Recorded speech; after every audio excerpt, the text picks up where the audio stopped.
بسم اللہ الرحمن الرحیم۔ السلام علیکم۔ آج 28 مئی 2022 سے سعودی عربیہ وزارت داخلہ کی طرف سے ہفتہ وارانہ رپورٹ جاری کر دی گئی ہے۔ اس ہفتے کے دوران کتنے غیر قانونی افراد گرفتار کیے گئے، کتنے افراد ڈیپورٹ کیے گئے، تمام تر ڈیٹیلز آج کی ویڈیو میں آپ لوگ دیکھیں گے۔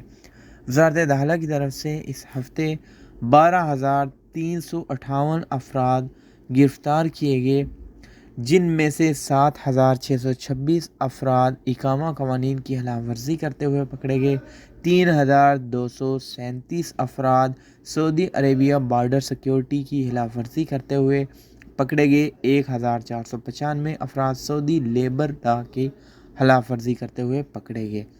ان میں 67% یمنی نیشنلٹی ہولڈرز تھے، 32% ایتھوپین تھے اور باقی 1% جو ہے 1% باقی ممالک سے تعلق رکھتے تھے۔ ان میں خواتین بھی پکڑی گئیں، بہت سارے افراد کو جرمانے ہوئے، جیل کی سزا ہوئی اور بہت سارے افراد کو ڈیپورٹ کر دیا گیا، جو پھر سعودی عربیہ کے لیے مکمل بین کر دیے جائیں گے۔ تھینکس فار واچنگ، چینل کو سبسکرائب کر دیں۔